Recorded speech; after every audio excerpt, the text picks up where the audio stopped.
수요 말씀 묵상, 오늘은 4월 9일 25년입니다. 함께 기도하시겠습니다. 우리를 창조하시고 우리의 아버지 되시는 하나님 아버지, 지난 3일 동안도 우리를 인도하여 주시고 지켜주신 하나님의 은혜에 감사와 영광을 돌립니다. 날마다 주님이 주시는 생명의 말씀을 통해 주님과의 교제가 풍성하게 하여 주시고, 오늘 수요 말씀 묵상을 통해서 우리에게 주시는 말씀이 우리에게 들리게 하여 주시옵소서. 그 들리는 말씀이 우리의 심령을 변화시켜 주시고 우리의 삶을 주님께 드리는 이 시간 되도록 우리를 인도하여 주시기를 기도합니다. 말씀을 통해 우리가 하나님의 사람이 되고 하나님이 원하시는 교회 공동체로 변화시켜 주시기를 소원하며 예수님의 이름으로 기도합니다. 아멘. 오늘은 사무엘상 17장 1절부터 11절까지의 말씀을 함께 새번역으로 읽도록 하겠습니다. 블레셋 사람들이 또 전쟁을 일으키려고 군인을 모아 유다의 소고에 집결시키고 소고와 아세가 사이에 있는 에베스 담딤에 진을 쳤다.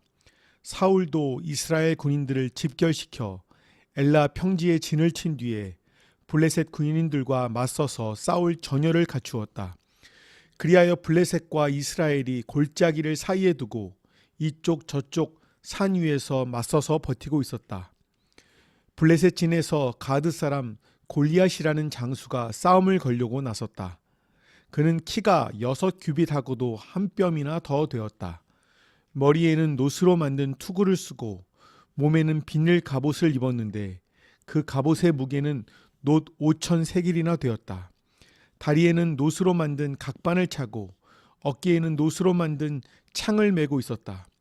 그의 창 자루는 배틀의 용두머리만큼 굵었고 그 창날의 무게는 쇠 600세겔이나 되었다. 그의 앞에서는 방패를 든 사람이 걸어 나왔다. 골리앗이 나와서 이스라엘 전선을 마주보고 고함을 질렀다. 너희는 어쩌자고 나와서 전열을 갖추었느냐? 나는 블레셋 사람이고 너희는 사울의 종들이 아니냐? 너희는 내 앞에 나설 만한 사람을 하나 뽑아서 나에게 보내어라. 그가 나를 쳐 죽여 이기면 우리가 너희의 종이 되겠다. 그러나 내가 그를 쳐 죽여 이기면 너희가 우리의 종이 되어서 우리를 섬겨야 한다. 이 블레셋 사람이 다시 고함을 질렀다. 내가 오늘 이스라엘 군대를 이처럼 모욕하였으니 너희는 어서 나에게 한 사람을 내보내어 나하고 맞붙어 싸우게 하여라. 사울과 온 이스라엘은 그 블레셋 사람이 하는 말을 듣고 몹시 놀라서 떨기만 하였다. 아멘. 요나단의 활약으로 블레셋과의 전쟁에서 승리한 이후 다시 블레셋이 이스라엘을 쳐들어옵니다. 이번에는 유다 평지에 위치한 소고와 아세가 사이 에베스 담딤에 전을 쳤습니다. 이곳은 유다 쉐팔라의 중심 지역으로 전략적으로 매우 중요한 지역이었습니다. 이에 사울과 이스라엘 백성들은 이들을 막기 위해 엘라 골짜기에 진을 치고 블레셋을 대적하게 되었습니다. 우리에게 한 가지 드는 의문이 있습니다. 하나님이 왜 블레셋의 침략을 이렇게 자주 허락하시는가? 라고 하는 것이지요.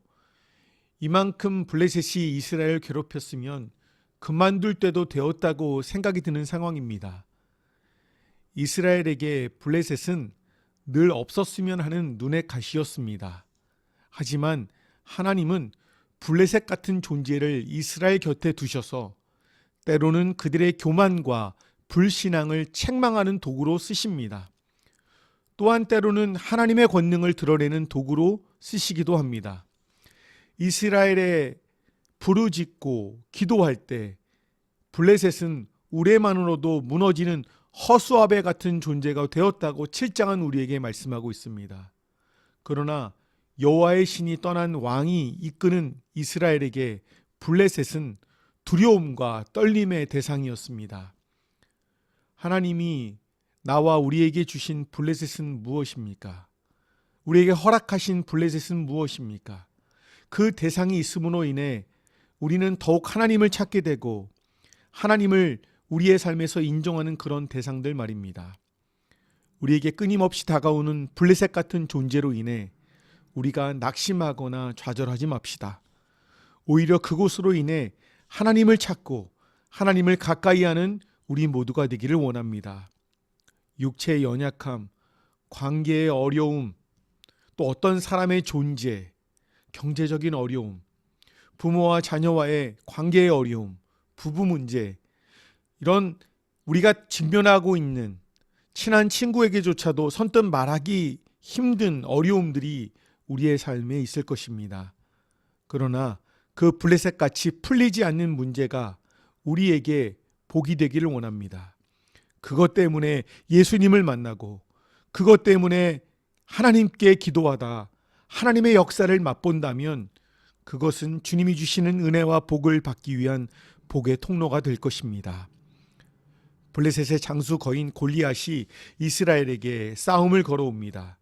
그는 키가 6규빗 한 뼘, 즉 2m가 훨씬 넘는 그런 거인이었습니다. 또한 도저히 뚫을 수 없을 만큼 완벽하게 무장을 하고 있었습니다. 또한 600세겔, 즉 6.8kg이나 되는 최첨단 철창에 맞설 수 있는 무기가 이스라엘에는 없었습니다. 이스라엘 중에 그와 맞설 사람은 다른 사람보다 어깨 위나 더 큰 사울밖에 없었지만 여호와의 신이 떠난 사울은 겁장이가 되어 있었습니다. 그는 장막 안에서 떨고 있었을 뿐 아무 대답도 하지 못하고 있는 형편입니다. 화려한 외모는 더 나은 외모 앞에서 늘 상대적으로 초라해지게 되어 있습니다. 우리가 외적인 능력과 조건만 추구한다면 결코 골리앗만큼이나 완벽한 세상의 방어벽을 뚫을 수가 없고 그의 첨단 무기를 막아낼 수 없습니다. 골리앗은 자신은 블레셋 최고의 투사이지만 이스라엘 군대는 사울의 종에 불과하다고 놀려대고 있습니다. 이스라엘은 골리앗을 두려워서 아무 대꾸도 못하고 있는 상황입니다. 이들이 골리앗을 두려워하는 근본적인 이유가 무엇일까요? 그것은 하나님께 대한 신앙이 없기 때문입니다. 이들의 눈앞에 있는 거대한 적인 골리앗만을 보고 자신들과 늘 함께 하시고 싸워주시고 지켜주시는 하나님을 보지 못하기 때문에 두려움에 사로잡혀 있습니다. 우리는 늘 삶에서 무수한 골리앗들을 만나게 됩니다. 내가 해결할 수 있는 문제보다 해결할 수 없는 거대한 문제들과 병마와 힘과 그리고 어려운 관계들이 우리를 두렵게 합니다.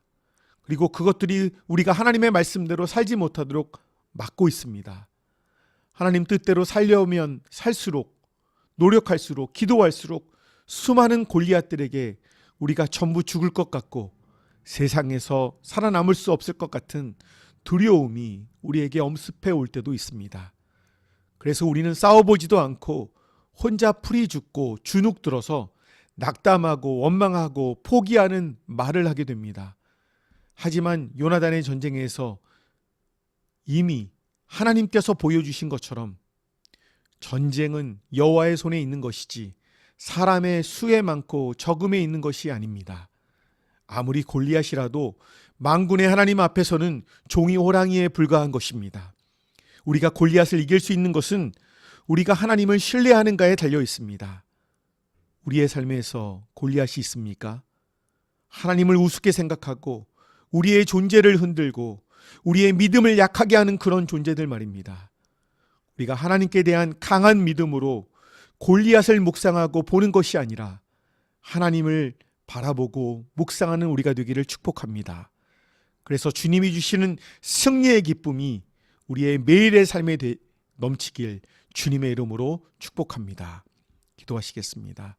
사랑의 하나님, 우리가 많은 골리앗을 만나 살다 보니 우리의 믿음이 약해져 있음을 고백하며 우리의 믿음 없음을 주님께 고하며 용서를 빕니다. 골리앗을 묵상하고 골리앗을 바라보는 삶이 아니라 우리와 늘 함께 계시고 싸워주시고 지켜주시는 하나님을 바라보며 묵상하도록 우리의 마음을, 우리의 심령을 지켜주시기를 기도합니다.